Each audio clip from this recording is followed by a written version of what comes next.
Hello, good morning, everybody. This is Simon Shaw from the Food Power team based at Sustain. Welcome to the webinar. A few people are still joining, I think, but while we just let them log in, if you could go to the attendee chat tab and just say hello and where you're from, partly just to test that people are hearing me okay, but also just to get a sense of where everybody's from. So attendee chat should be in the top left of your screen.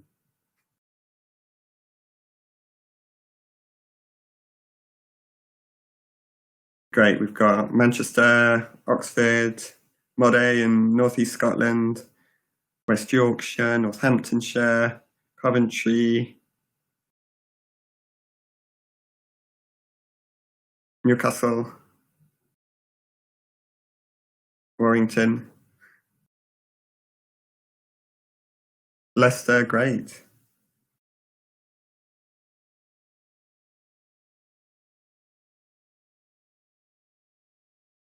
And the idea is, everybody, that you post your questions that you have in this attendee chat. There is another button that's a green button at the center top of your screen, but only we, the presenters, will see that question. And unless for some reason you want to ask a question in private, it's better if everybody just asks their questions in the attendee chat on the left-hand side, so then everyone can see it.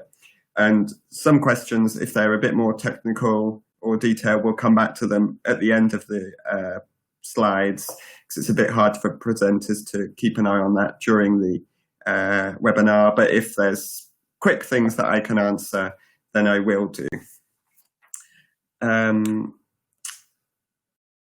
We did also ask for people to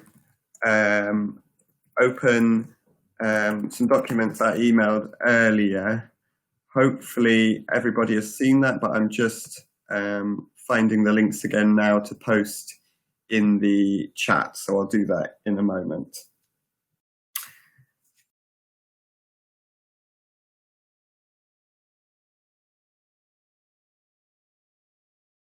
Okay, so this webinar is about evaluating an alliance's impact, and at the Food Power Programme we're focused particularly on supporting alliances, food poverty alliances or partnerships or networks who are specifically focused on tackling and reducing food poverty in their areas, particularly addressing the root causes of food poverty. But we've got a really good mix of attendees today, some of whom I know from the Food Power Network, some from the Sustainable Cities Network, and some I'm not sure which network you're involved in, but you're very welcome, and we're certainly keen with Food Power for our webinars and our resources to be available to everybody. So today I'm just going to chair the webinar and just say a little bit about the Food Power financial support we are going to have available to support evaluation of alliances and networks. Then Anna Moragas-Faust from the Sustainable Places Institute at Cardiff University, who are our official evaluators for the Food Power Programme, is going to talk about the review of evaluation tools that the team has done there. And then we're really pleased that we've got Joe Dunn from Middlesbrough Environment City, who's going to be talking about their experiences of measuring, monitoring and evaluating the partnership working.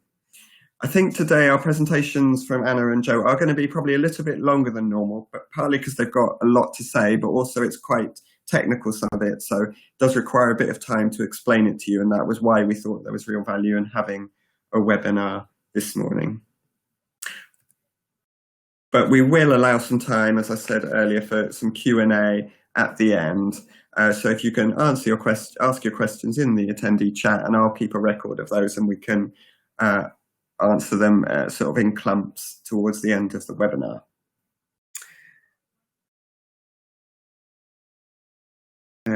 Yes. So just because there are quite a lot of people who perhaps don't know so much about Food Power, as I said, we're working with food poverty alliances around the UK in all 4 nations. You can look at our website for a map of those alliances. We've got almost 50 now registered with us, and the registration with the programme allows alliances and networks to access financial support from us, amounts ranging up to £10,000, and also access peer mentoring both in group settings and one-to-one support from another alliance. The financial support that we offer ranges from support to develop alliances and particularly food poverty action plans or something similar, support this year to maximise families' income, so addressing one of the major root causes of food poverty. And also throughout the programme, we've got a particular focus on involving those with lived experience, experts by experience, in more strategic level decision making. So we're currently supporting some piloting work around that, and we'll be offering more financial support and advice around that in the coming years. And then available to everybody, as I said, are webinars, written resources, which are all available publicly via the Food Power website. And part of the reason for today's webinar is to discuss the financial support that we have going to have available for Food Power registered alliances to evaluate their impact of working in an alliance. I think the challenge for us and Sustainable Food Cities and other sort of networks of local networks is the challenge around assessing the impact of working together. We know there's lots of good work happening, and some of that is very much down to people coming together, pooling their resources, avoiding duplication, putting in joint funding bids, etc. But the formal evidence around that is not as strong as it could be. So as part of Food Power, we want to support a number of alliances to help us build that evidence base. And unlike the other financial support we've offered so far, this financial support is going to run over 2 years, and it's going to be up to £5,000 that an alliance can apply for to be involved as a group of alliances in developing the methodology and then assessing the impact of their alliances. So we've developed some guidelines that hopefully you've seen on the website, and I'll share the link is there on the slide, but I'll just drop that into the attendee chat in a moment. And we've also, the Sustainable Places Institute have produced for us a brief guide to evaluation and a review of the tools that Anna will talk about in a moment. So we've already run a conference workshop around local evaluation. We're going to be running this webinar, and then also alliances will have a chance to have one-to-one discussions with a member of the evaluation team if they'd like to put forward a proposal. We've put out the guidelines around the financial support early because we think particularly these kind of projects require quite a lot of thinking in advance, engagement of different members of the alliance and maybe local academics, etc. But the actual formal application for the process will be from the beginning of September for a deadline beginning of November. And crucially, we do want everybody that's successful in accessing this financial support to come to the methodology workshop in January. I won't say any more about that now. The guidelines hopefully are fairly comprehensive, but obviously if anyone has any questions during the webinar or later on, just let me know. And yes, I just had a question about whether the slides will be available. The recording and therefore the slides of the webinar will be available from the Food Power website this afternoon, all being well. So I'll hand over to Anna now.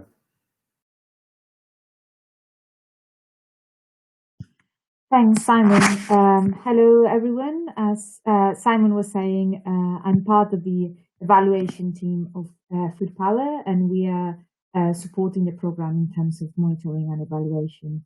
And as part of that, we have been conducting some reviews around what type of tools could be useful to evaluate and monitor progress of the different food poverty partnerships. First of all, I wanted to try to know a bit more how much do you know around evaluation. So I'm going to run this poll. This is the first time we do this, so I hope you're seeing the poll there around asking you how much experience do you have in evaluation. It's just a way of knowing where you're at. So if you can just select where you are, and hopefully you're seeing there where people are at. I'll leave it for a minute or so.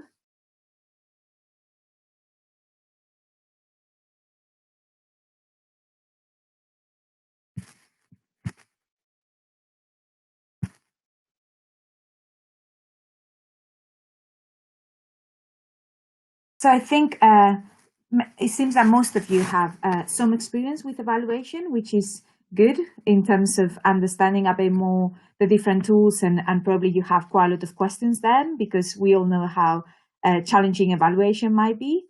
Some of you have very little experience, and just two of you have quite a lot of experience. So please share that experience with us through the attendee chat or the questions afterwards.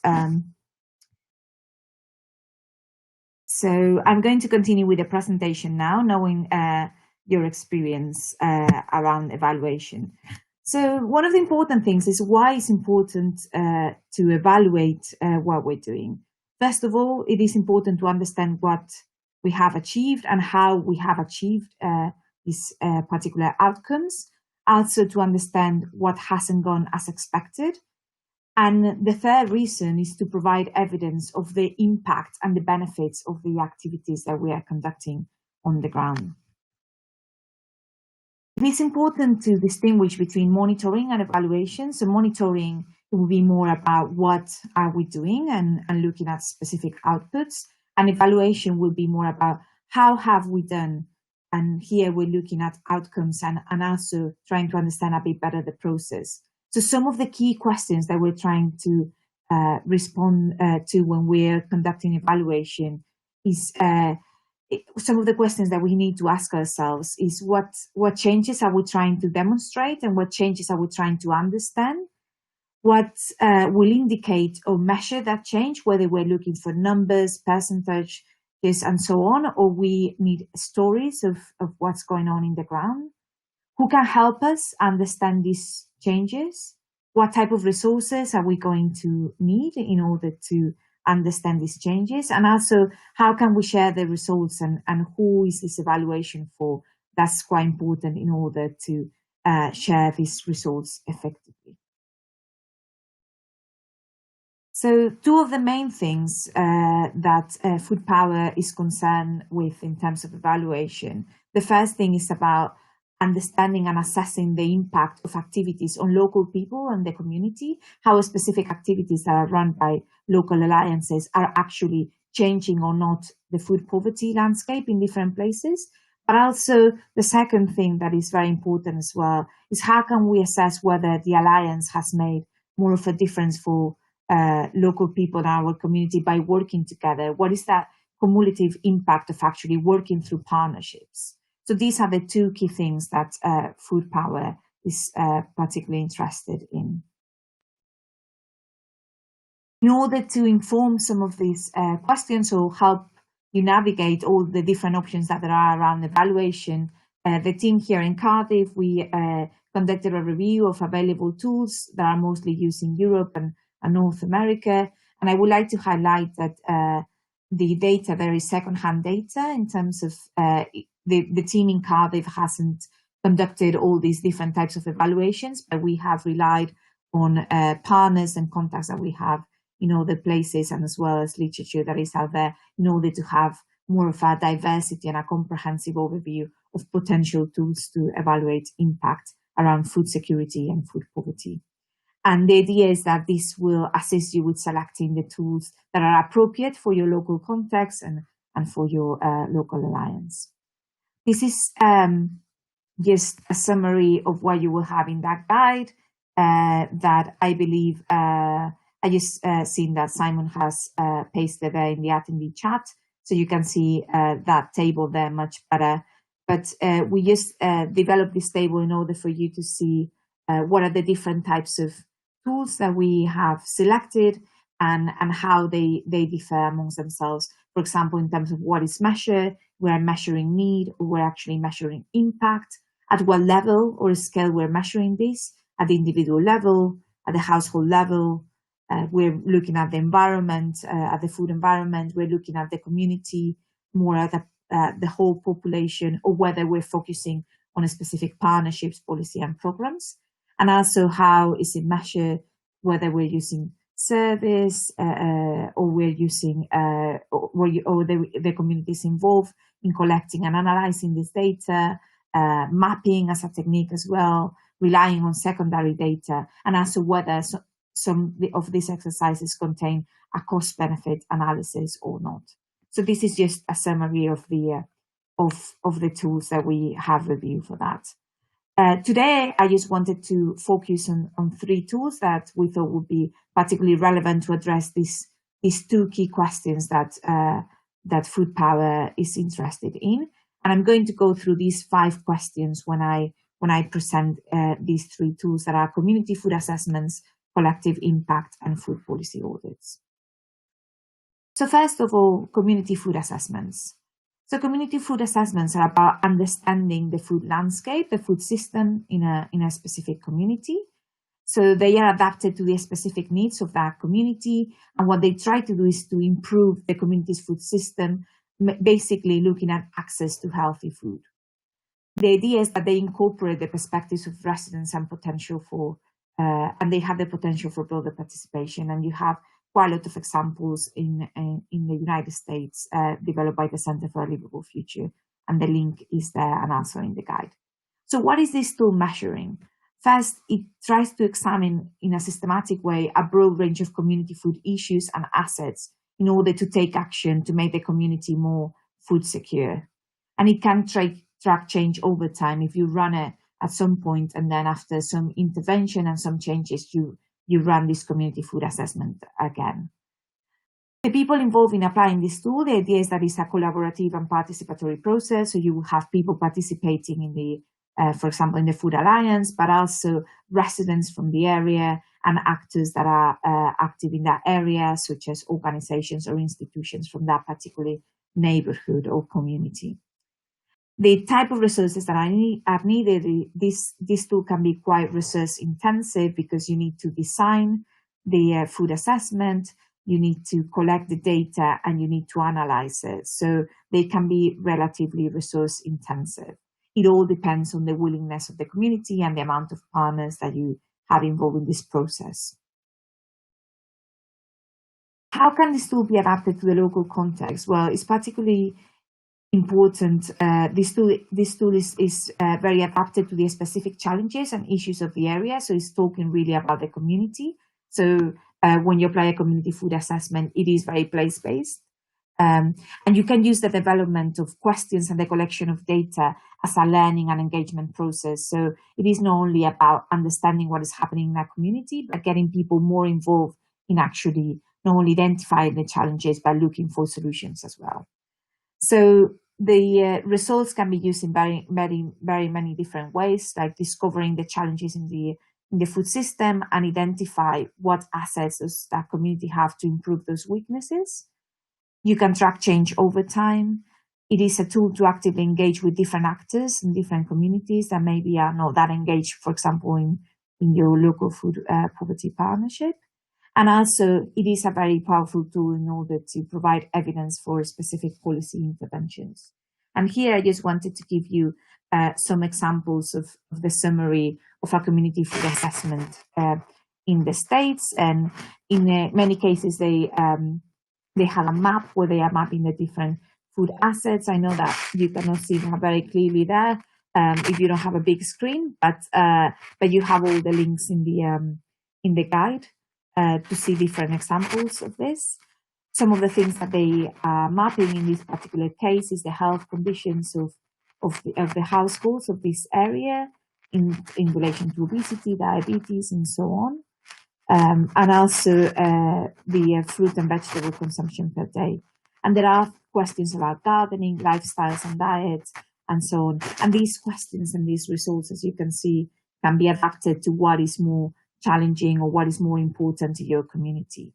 So in this assessment, they were also reporting barriers and the current habits of people living in the area.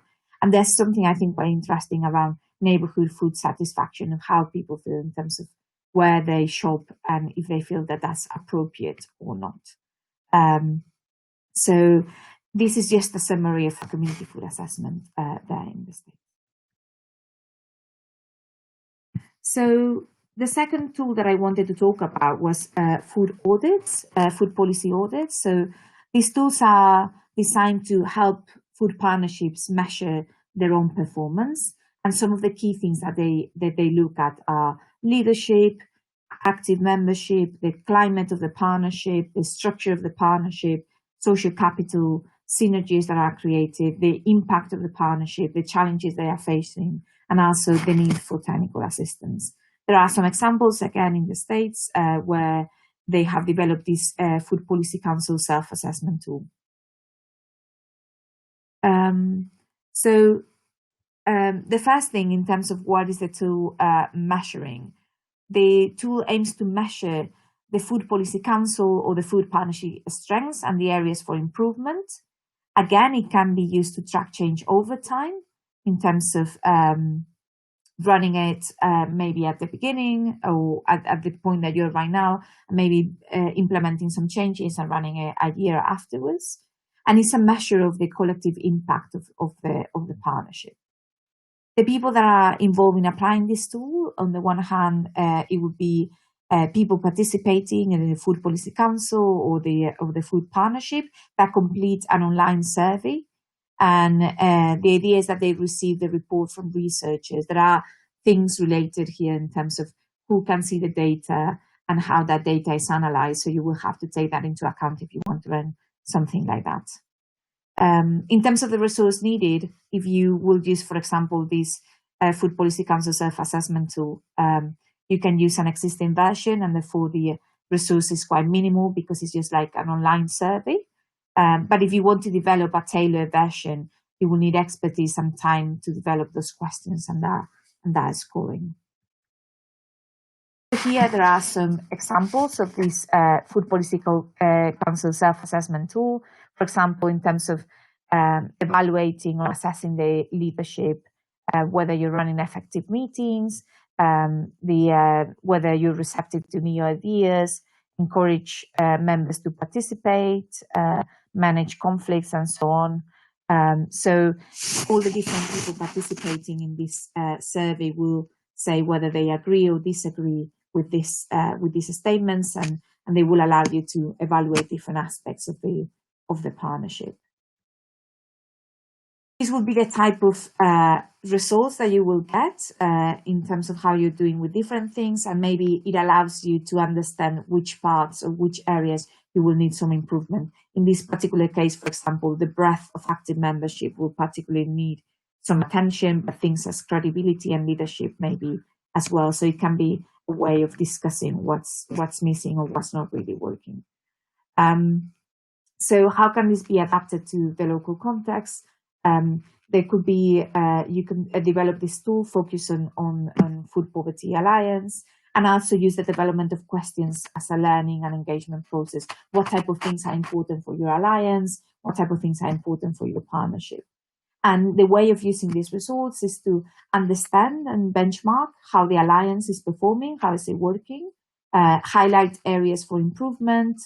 As I said, track change over time. You can run this quite easily and cheaply at different points in time. So create this network of planning and development process and the progress of the alliance, and develop an audit of local food policies, because you can also use this tool to see how you are progressing, not only in terms of how the alliance is working, but in terms of the specific policies. And this is what the Franklin County Food Policy Council has done. They developed an audit tool to identify which policies were relevant to food, and acted as part of a network to build and develop a strategy. The idea is that this audit identify gaps in local policies and provision, and allow them to prioritize policy gaps and develop a policy agenda that was linked to advocacy work. This audit also, the results of this audit were also used as evidence during this advocacy work, and they revisited 2 years afterwards to track some changes. So, but I would like to highlight that there were researchers involved here to examine the whole process of the coalition. So as a result, it is a package of learning and exploration process that helps the coalition to plan strategies and understand their impact as a partnership. The last tool that I wanted to talk about was collective impact, which is a very broad umbrella where many things can be put under it. So the idea of collective impact is to consider the long-term commitment of a group of actors, of key actors from different sectors, to a common agenda for solving a specific social problem. For example, in this case, food poverty. So how all the actors that are involved in your alliance or in your partnership to different degrees, how you all together have an impact in terms of solving food poverty. So what is this tool measuring? It's measuring exactly that, the impact of partnership activities, or the cumulative impact of different organizations working together. And it can be used as well to track change over time. Who is involved in applying this tool? Normally cross-sectoral bodies. It would be all the different actors participating in your alliances, from civil society, local government, the NHS, businesses. And it is quite important to have some sort of facilitation and coordination of this process. And in many cases, as it happens in many alliances, a backbone organization with dedicated staff that maybe is the best one, or the one that is better positioned to actually facilitate this process. Here are some key elements of collective impact. It is important to have a common agenda, share measurements, have mutually reinforcing activities, continuous communication, and have backbone support. So these are the elements that allow us not only to have collective impact, but also to measure it. So it is about having that common agenda and identifying what common measurements we can be developing all together and collecting data that allow us to show that by working together, we're contributing to that common goal. This is an example of the infrastructure of collective impact. As you can see on the right, there's an ecosystem of community partners, which it looks quite messy, so probably it is quite reflective of the reality in terms of how different organizations are part of addressing food poverty and how they can come together in a steering committee and be part of a backbone organization or contribute to that process, and the importance of having that strategic guidance and support despite understanding all the different actors and all the different processes that are going on the ground to actually tackle food poverty. So what type of resources are needed in order to assess collective impact or to develop these collective impact tools? It is important to have facilitation and leadership so that actually the process is coherent. It is important that people coalesce around an issue that is urgent, for example, food poverty, and the willingness to give up individual agendas and develop a collective agenda. Backbone organizations have been identified as very important in order to provide some resources and infrastructure to these type of processes, and also building trust and trying to overcome difficulties in terms of silos and different interests is very relevant. Being able and being willing to share responsibilities. In order to adapt this tool to the local context, there are different needs and resources of the specific partnerships. So a common agenda can be developed based on the goals agreed by participant organizations. For example, in the Food Poverty Alliance, I'm sure many of you have already some common goals that can be the base of this. It is important to really work through these goals and transform them into indicators and outcomes where everybody can map their own activity and that they are explicitly and deliberatively agreed. And it's about understanding the complexity and nuances of the problem and using data intentionally and as a driver towards innovation and results. Finally, how you can use the results from these collective impact tools or processes. You can demonstrate impact where the process has been made towards identified goals, such as reduction of poverty, how all the different activities going on in a specific place contribute to that reduction of poverty. The results are also fed back into the partnership, so in terms of guiding the work and also shared indicators, discuss progress, what is more important, and learning from each other and aligning efforts to support each other. It also allows us to understand what are the areas that need more improvement. It can be, because these indicators can be collected over time, it can track change over time. And it is a way of strengthening collaboration, seeing how different parts of the system actually contribute to addressing key issues such as food poverty. So this is just a flavor of some of the tools that are inside that guide. I just wanted to encourage you to think about your plan if you're thinking about applying for some of the funding or you're thinking about doing some evaluation. We think that some of the key questions that you will need to address is, first of all, think about what change are you trying to understand. Then what type of information will help you to understand this change. If you need numbers, hard data, or you need stories and perspectives from people that are, for example, experiencing food poverty. How can you collect that information? If you need surveys or you need interviews or you need more participative activities such as workshops, what resources do you need to gather and analyze the information, whether you need just time from different types of partners, you need dedicated staff, what type of skills you need and software, and what external assistance would you need to be able to carry this when you think about your specific partnership. So here there are some information around financial support, and I think I will pass it on to you, Simon, in terms of the next steps. Thanks very much, Anna. Yes, so just to reiterate, the guidelines are available on the Food Power website now, as well as the quick guide to monitoring and evaluation and the review of tools that Sustainable Places Institute have produced for us. If anybody would like to have a one-to-one conversation with Hannah or Anna in the evaluation team, then they should contact me. I'll be the person kind of coordinating that. So that's my email there.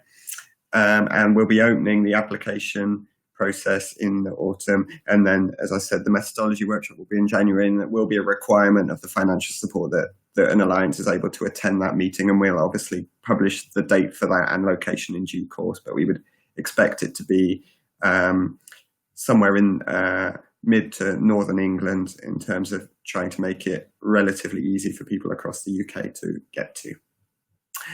So I'll now hand over to Joe, who's going to tell us about the experiences of Middlesbrough. So thanks very much, Joe. Good morning, everybody. Yes, so I'm Joe Dunn from Middlesbrough Environment City, and I'm the Food Partnership Manager here in Middlesbrough. So yes, just to kind of an overview of what I'm going to cover this afternoon. So give you a bit of a context of our food action plan and Middlesbrough. Some of you might be aware of what Middlesbrough is like, but I'll paint a pretty bleak picture, but then I'm hopefully going to put it a bit more on a bit more of a positive slant. And then we've used 2 evaluation tools to evaluate our partnership and the work that we've been doing. And yes, I'm just relating to Anna's presentation. The food policy audit was one that we've used, particularly with 2 of these tools are the Balance Scorecard and the Food Partnership Health Check. So I'll kind of go through those, give some examples of those. So anyway, Middlesbrough, yes, some of the most deprived wards in the UK, 7th most disadvantaged town in the UK, and has the highest proportion of disadvantaged neighbourhoods nationally, which is pretty, not great. 63 or 64.3% of children at risk of living in poverty in one ward in particular, which is fairly high, and sort of 100 emergency food bank parcels distributed per week. So things are pretty tight up here. The correlation between density of fast food takeaways and deprivation is fairly well publicised now. So I think through Public Health England, so where there's higher deprivation, there's a higher proportion or a higher amount of fast food takeaways, and that brings significant health challenges, as I'm sure that we're all aware, sort of obesity levels. And here in Middlesbrough, by year 6, I think 21.3% of children are obese, which is worse than the UK average. And life expectancy is a gap of about 12 years between the least and our most deprived sort of wards. So, and we've also got the second most unhealthy high street. So we're quite glad that we're not the first, the most unhealthy high street, but we've got the second most unhealthy high street, which is a Public Health England analysis. And then there's also significant fuel poverty within the town, and there raises that kind of challenge of heating or eating properly, which is a lot of people do have that challenge between them. So, but we don't like to dwell on that. We like to focus on positives. Our food partnership has achieved a lot over the last few years. We've achieved our bronze award, which we're very, very proud of, and I think it relates to, and there's a reflection of all the real hard work which is going in. We've got a highly effective cross-sector partnership that's working very, very well, and I'll touch on that a little bit later. Our Growing Middlesbrough, which is an initiative to improve access to local food, is really a piece of work we're very proud of. A lot of food waste collection service and the range and the businesses and the schools that are signing up now, 27 schools signed up, having all their food waste collected and recycled, which is great. We're doing a lot of work relating to food insecurity. We ran a Food for Thought conference, and there's a whole variety of food provision and workshops. We're a part of the Food Power Alliance, and we're undertaking the mapping of provision throughout the town at the moment, which is going fantastic. Building, we do a lot of work relating to, building knowledge and skills relating to food, sort of in schools, in community groups, growing sites, and just sort of upskilling people to cook with fresh ingredients as opposed to visiting fast food takeaways. We have a very diverse and vibrant food economy, which is a lot of work has gone into that with Middlesbrough Council Economic Development and the Growing Middlesbrough Initiative, which I mentioned before. And our links with Middlesbrough Council are very, very strong: environmental health, public health, economic development, and there's a lot of, and that's a real sort of success story here in Middlesbrough. So, our food action plan, just to sort of the history of it, and this is also with our food partnership as well. Middlesbrough Environment City, we led a partnership to develop a food sustainability action plan in 2010 through the Healthy Towns programme. However, it kind of fizzled out a little bit, and it was because it was difficult to get large-scale buy-in at the time. By 2015, there was much more of a national movement for food sustainability, including the Sustainable Food Cities Network, but it was also around that sort of time public health was established in our local authority, which I believe across the country, which was a really positive move. And then we also received, or we won a funding bid to the Communities Living Sustainably programme issued by the Big Lottery, which brought in a lot of money. And as a part of that project, there was a significant project looking at sort of food, and they just began to create a critical mass for sustainable food within the town. So in 2016, we decided to monitor and measure the progress and evaluate the partnership working sort of, and engaged with Teesside University, some food and nutrition and degree students to look at and develop a balanced scorecard, which we used to evaluate what we were doing. And the students were able to kind of put the work in to look at the various different tools that are out there, and we all collectively decided on the balanced scorecard. And they then defined the grade and the grading and the scoring that were used. There's a slide later on which I'll kind of show more about what I'm talking about. They looked at the score weighting to each of the actions in collaboration with ourselves, and then they went round and undertook the evaluation with all of the relevant partners, which was quite time consuming. It's really, really important because it highlighted what we'd managed to achieve, which was fantastic, but it was also, we were then able to use that to disseminate that sort of to appropriate people. But it also identified gaps where things hadn't happened so well, so that's where we could then sort of concentrate our efforts potentially, but also when we reviewed and revised our food action plan, we were able to create new actions if we'd managed to achieve in one area, and so it was looking at that and using that information to then create new actions within our action plan. And it showed us sort of outputs were required where they weren't initially clear. So very useful. Now this is a screen grab of our balanced scorecard, and you can see that we've got the actions down on the left-hand side, and there are subsequent sub-actions within those, but these are the three main ones relating to tackling food poverty. These are the marks that were kind of given in reflection, and once we'd done the balanced scorecard, and there's some notes on the right-hand side.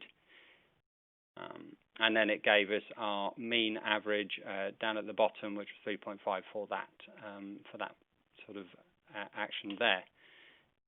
Now this is then, they went through each of the various actions and each of the various sections within our food action plan and summarised those. And you can see in the fourth column down, score weighting, this is where we worked with the students to look at, and this was a weighting score was given to each of the actions depending on sort of their importance and the impact that they were having. So these changed with various different actions within each of the different themes. So they weren't all necessarily 2 or 3, some were sort of 1 and some were a little bit higher. And then, as you can see, relating to that slide from Anna about the food policy audit, these are that kind of similar kind of colouring, sort of highlighting where not much had actually been able to have been achieved and where others were slightly more. So, yes, the balanced scorecard, we felt our partnership was working very, very well and had a very effective cross-sector approach and joint working, but how could we really evaluate that? We developed a whole food system approach. Would seem to be a good way of, this is what was happening. How could we really evaluate that? I mean, an example of our kind of whole food system approach is trying to embed things right from the outset, utilising the partners' contacts and wider contacts to ensure that relevant issues and structures were integrated within certain actions, within certain pieces of work right from the outset. For example, there was a scheme, vegetable voucher scheme that was sort of being delivered, similar to the Rose Foundation issue through that. So working with people from disadvantaged sort of areas, people that were at risk of being in food insecure, and then also looking at, so working in schools to identify those families that might be at risk, then working with the school, looking at also sort of food waste collection, embedding Sugar Smart and other sort of reduction advice and services sort of within that, reducing sugar, salt, fat, that type of thing within foods. Embedding and offering cooking skills relating to provide opportunities for those families to then learn basic skills regarding sort of cooking, like using slow cookers. Looking at local food procurement within the school as well. And then there are various other opportunities promoted and offered to delivery partners as well as the clients relating to all of those. So that was worked quite well. Whether our balanced scorecard could actually evaluate how our cross-sector sort of joint working was actually working efficiently, we weren't 100% sure. But evaluation as a kind of like a partner, we were then able to reflect and then inform sort of our food action plan kind of going forward. So our balanced scorecard, right. Sorry, I just realised I missed something there. I'll go back.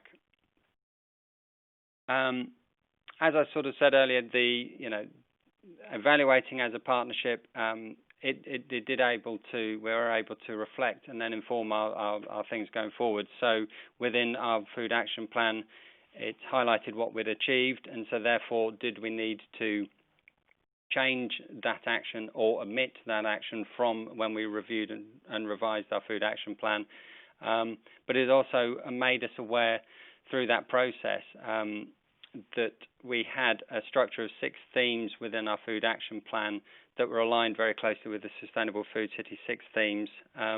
But did that actually reflect our cross-sector working, and was it right for us? And we'd kind of decided basically no, because we had this effective cross-sector working, and those 6 themes didn't sort of work entirely for us because certain partners were working across 2 or 3 different themes, and trying to kind of evaluate that sort of process and trying to kind of feed in to the progress, monitoring of kind of how we were doing didn't seem to quite work. So we devised this infographic on the bottom right-hand corner with this wheel, with this cyclical process, and so splitting the work of the food action plan down into 4 themes that goes from growing right round through to food waste, and then just kind of joining that loop and making that a whole cyclical process.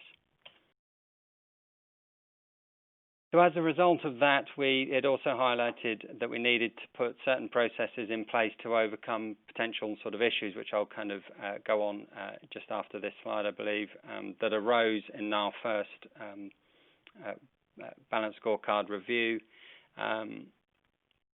It put in place a program. We put in place a progress reporting sort of system to ensure that we captured the evidence on an ongoing kind of process, as opposed to reviewing and trying to remember what happened over the year. We're put in that kind of process so we can capture sort of evidence during the year, which was which is extremely kind of useful. And then we're able to use this information to reflect on all the activity that's happened rather than what people can remember sort of at the end. We used the information to disseminate achievements to some funders, particularly public health, and they've now integrated our food action plan and those points sort of within a much wider kind of movement, which is fantastic. And the ownership of the action plan by the partners, by going through this, using a balanced scorecard and going through that process and seeing the achievements which they have, everybody's achieved together. They could collectively share that, but then they're also then able to use that to justify their inclusion within the food partnership to their sort of line managers and their bosses, to justify the time that they spend on related kind of projects and initiatives as a result. So there were a few, by going through the balanced scorecard, there were a few issues that we've found. Scoring was a bit subjective and it depended on the person that was asked. Some people were, were they aware of all of the work that was related to those actions, because a number of people were delivering particular pieces of work related to those actions when the balanced scorecard was undertaken. With each individual person, they might have given a score because it was related to the work that they'd done, which might be actually quite small, yet collectively by 2 or 3 people, the work undertaken was quite positive. So that didn't quite fully reflect the breadth of work that was going on. But we hope, and I said this progress reporting sort of mechanism hopefully was put in place to overcome that. And it also depended on how positive or they were, or how modest they were. Some were, very modest and didn't sort of believe that the work that they'd done had made much of an impact at all, yet sort of looking from an outside, then maybe it had, and that was something that needs to be kind of thought about. And there was no benchmark. This was the first time that we'd undertaken this, so there wasn't anything to measure against, and so that was potentially an issue.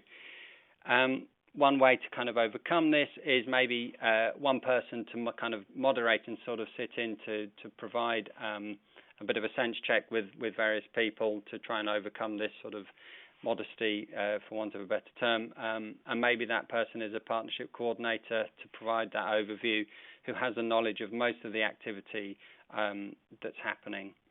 And also we found that Teesside University, the students didn't have an in-depth subject knowledge, meaning that their definition of the grading was quite weak, and then maybe someone with a bit more of a knowledge about each of the actions and kind of what that meant, what a good score or meant, would give a different kind of definition for the grading, which would have then helped the partners give a more reflective score. Now, we also undertook a food partnership health check, which I believe was after the Sustainable Food Cities conference of last year. Some colleagues came back with that, and that was actually really quite a useful tool. This was completed after our balanced scorecard, but it also identified more gaps which the balanced scorecard didn't actually sort of highlight, and where our partnership wasn't as strong as it might be. It helped inform our direction coming forward as a result of that health check, and particularly around sort of the wider policy and strategy implementation. And we're now working very hard to kind of rectify this. And it's also sort of highlighted how private businesses, or there was a lack of private business representation on our partnership. So I believe I've got a slide here, which maybe some of you have undertaken within your food partnerships. But you undertake this band along the bottom of the partnership structure. There's a number of questions provided by the health check, and you put a kind of score, and it puts your kind of comments. You can put your comments in as an aid memoir, more to the point of the reason why.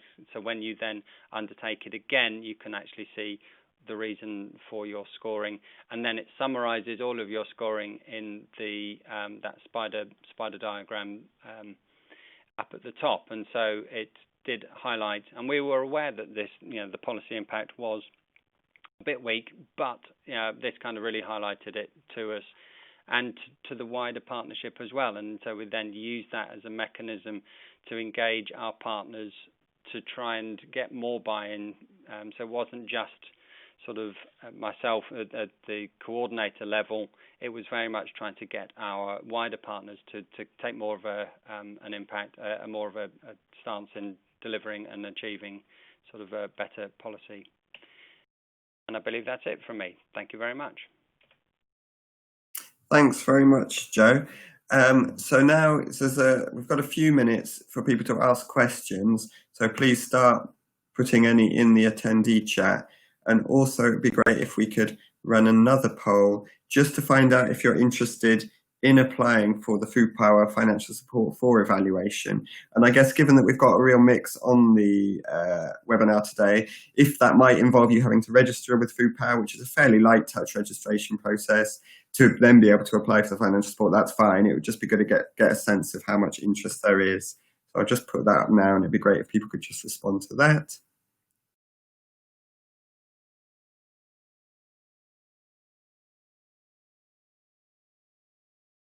And I'm not seeing any questions coming through, which is fine. I guess one of the things I do take away from this work, it is quite, I think Anna and Joe did a really good job of trying to unpack some of the tools and their experiences, but I do appreciate that it can feel a bit overwhelming at times. So I think that's something we're going to be very mindful of during the programme as a whole at Food Power, but also specifically in relation to the evaluation work we want to support, and developing methodologies with alliances and potentially experts by experience to make sure that evaluation that we do is doable and robust. So Tom from Manchester is asking about Sustains Beyond the Food Bank work, which in London, which is a bit of research, annual research that assesses what local authorities are doing to reduce or tackle food poverty in the capital. And Tom's kindly provided the link to the online presentation of that, but also that does have the link to the downloadable PDF as well. I think we have seen that that is a useful way of assessing progress in terms of whether councils in London are taking action to tackle food poverty. And some of the measures are particularly focused on root causes or strengthening the statutory safety net rather than emergency food aid, which is obviously important in the moment, but the priority for our work in London at Sustain is about trying to encourage councils to address the root causes and support the safety net. We did discuss that in the May webinar. If you go onto the Food Power website, there'll be a link to it, and Beyond the Food Bank I spoke about, as I previously led that work here, about that bit of work. I think this is perhaps one for you, Anna, immediately. Francis's question about, are there any very simple tools that are less resource intensive that you would particularly pull out? I think some of the tools can be more resource intensive or less. It all depends a bit on the design. The one that I was describing around the food policy audit, and it was just about filling in a survey. So if you use something that is already out there, it is just a matter of distributing the survey among the people that are part of the partnership, and then that data, it gets, so that should be quite an easy one. I would say, if you want to evaluate the partnership, but it is a matter sometimes of just looking at the different tools and seeing how you can downscale them a bit.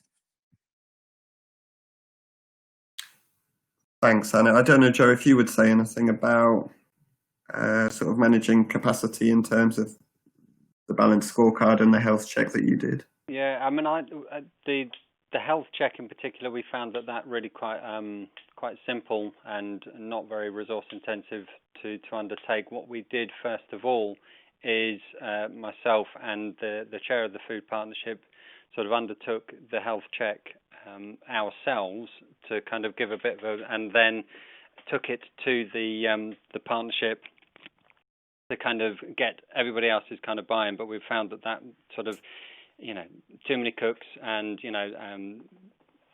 when you do it all initially with the whole kind of partnership, you can spend hours talking about each and unpicking each issue. Yet if you kind of undertake that kind of first of all, and then you just sort of you go back to them to sort of see, right, how do you think? This is what we think. Do we, and so you just kind of, you're providing that kind of benchmark, almost that kind of grounding, to then for the partnership to then sort of agree or just slightly tweak. And so that did kind of make the whole kind of process a little bit more sort of streamlined.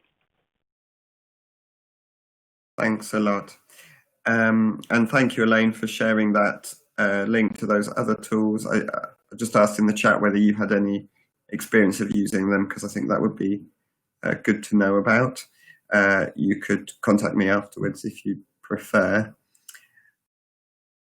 And just to go back to that poll I ran, it was really encouraging, kind of as expected. Some people were interested in applying, definitely interested in applying for financial support, some maybe, some not, and one person not knowing. So I think really happy for people to get in touch with me as a first point of call, and then I can refer you on to the evaluation team if you'd like to discuss a proposal in more detail. So we're going to end the webinar now. I'd just like to thank Anna and Joe very much for taking the time to prepare for and speak, and really help us understand the work that they've been doing. We're going to take a break now on the webinars over the summer, and Maddie's just currently putting together our programme for season 2, as she likes to call it, which will be coming online from the autumn. So thanks very much, everybody, and have a good rest of day.